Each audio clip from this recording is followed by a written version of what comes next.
Oh my, talk about a summer treat.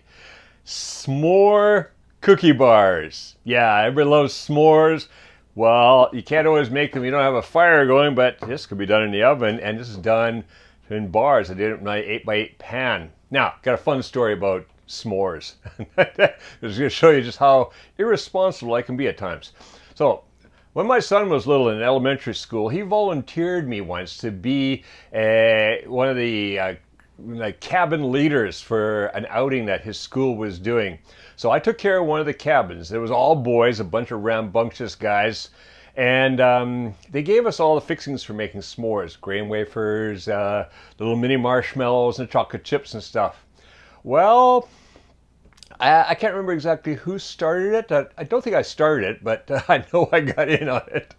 We had a massive marshmallow fight inside that cabin. Marshmallows were flying everywhere. Now, we did clean most of it up, I gotta say, because we wanted to have s'mores later on. But I remember the next morning, this little girls from next door came by took one look inside our cabin, and it was still, like there was furniture everywhere. There was pillows. We'd had a bit of a pillow fight, so there was pillows all over the place. And one girl just looks in and shakes her head and goes, "Boys' cabin."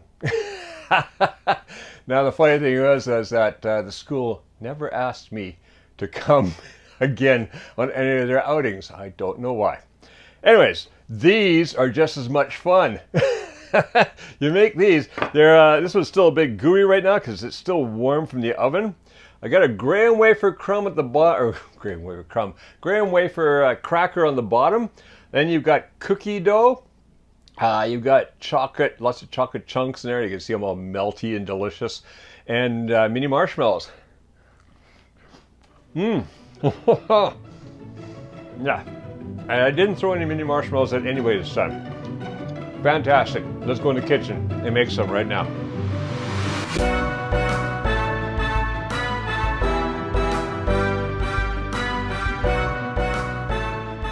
Here's the ingredients for our s'more cookie bars.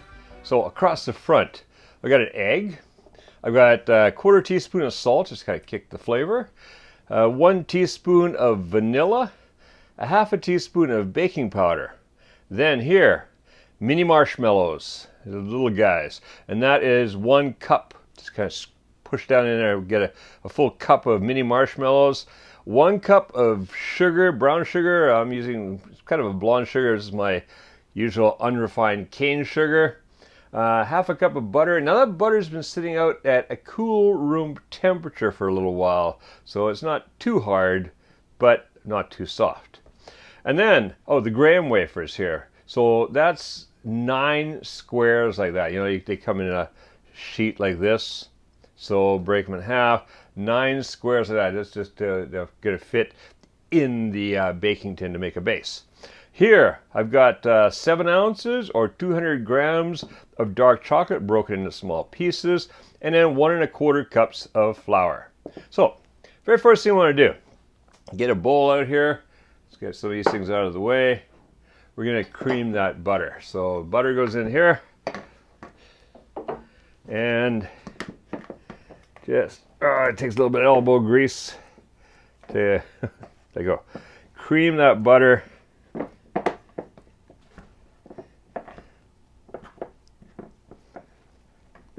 All right, there we go. What you're just kind of squishing it until the bowl's a little warm, so the butter's sliding around on it. All right, come on, let's behave here. There we go. Okay, so now we're starting to cream it.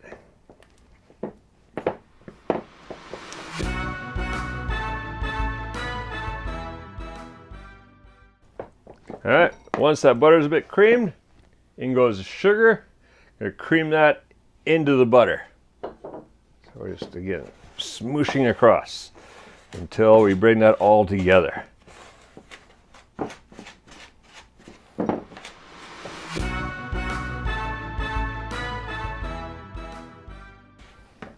All right, that's basically all come together. So what we're going to do now is, there we go, get that little bit of butter off there. All right, I'm going to add the egg.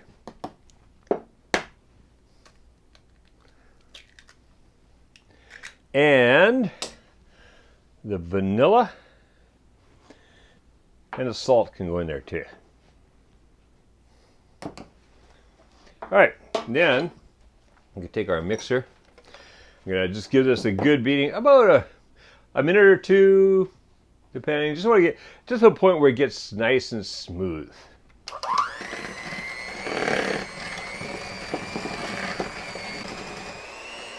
All right, that's looking pretty good. Ooh, beaters to like later. So what I'm gonna do now is just with the flour, all I'm gonna do is get that baking powder in there and just kind of mix it throughout. Make sure it's distributed. And then we're gonna add the flour mixture into here.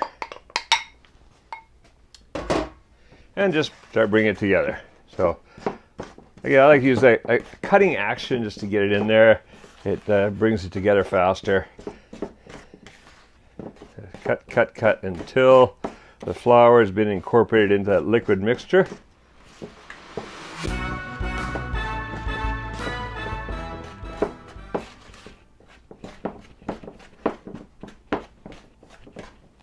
All right, now we've got our cookie batter come together. We want to add in the chocolate. Gonna mix that around a bit first, and then I'm going to add in those marshmallows. All right, look at that. Lots of chocolate. Marshmallows go in there. And again, just mixing it just to get the marshmallows spread throughout. And a kind of even amount.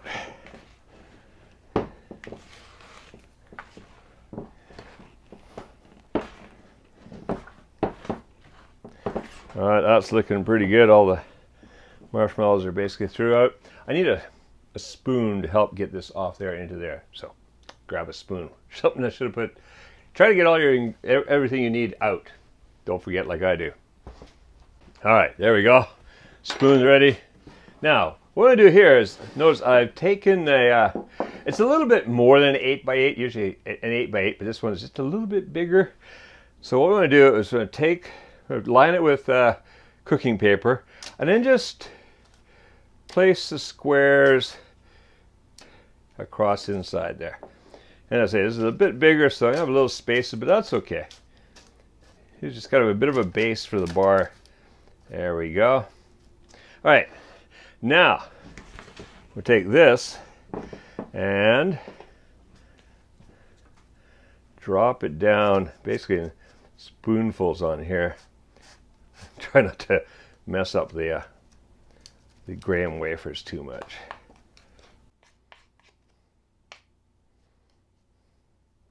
All right, now it's pretty evenly done across here. What I want to do is just kind of flatten it down a bit. So what we're getting is just like a cake in a way, a cookie cake, which is going to be cut into bars afterwards.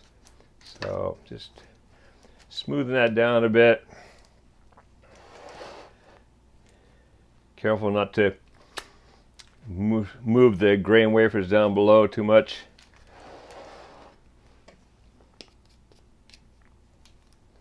And just push into the corners. All right, that's getting pretty nice looking.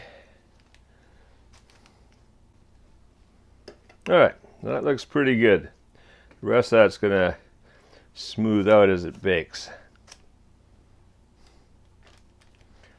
It'll smooth a little bit. That's why we want to get as good as possible, and then the rest will just kind of settle down as it bakes. All right, so that's ready to go in the oven. I'm going to put that in the oven over there at 350 degrees Fahrenheit for 14 to 16 minutes. What I want to look for is that it's all basically baked just like cookies, except that it's in a big bar. All right, see you back here when that comes out of the oven.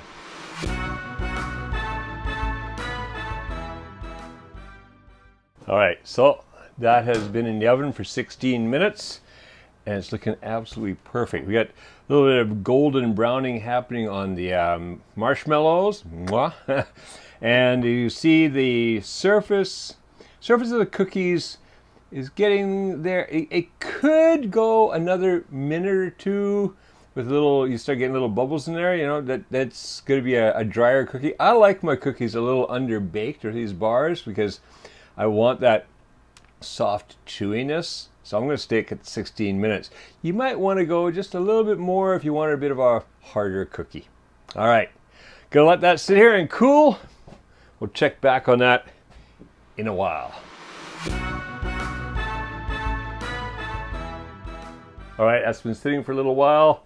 It's not cool, but it's not so hot anymore. So what I want to do now, you got to remember about where those graham wafers were.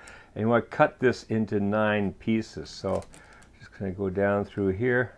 Looks like we're not hitting graham wafers, we're hitting chocolate. Oh yes. Got a bit of chocolate and a marshmallow in there. So clean that off. Somebody's got to do it. Now we go down through here.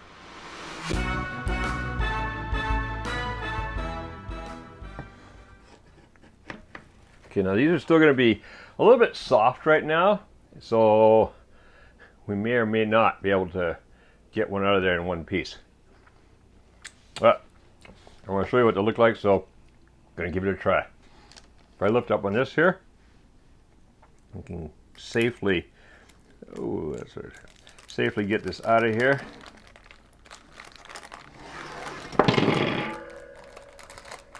Maybe. Oh yes, there we go. All right, and then let's pull one of those aside. Oh, look at that. That is just absolutely delicious looking. Still a bit soft. This will harden up as they cool. All right. This is, I mean, if you had to eat it with a spoon, this is when they're really delicious, because they're all melty. Yeah. All right. Go make these right now. Everybody will love you for it. Hey, if you like these and you want s'more, well, there's a lot more here on Kuma's Kitchen. Go check it out. There's about quite a few years worth now of recipes, and they're all original Kevin Riley Kuma's Kitchen recipes. And also there's more coming. So if you're not yet subscribed, make sure you click that subscribe button and hit that notification bell to make sure you get those subscriptions, you get those notifications. Because there's a new recipe coming out every week, and I've got all kinds of interesting stuff always planned. All right, now go make these and make cooking fun again with Kuma's Kitchen.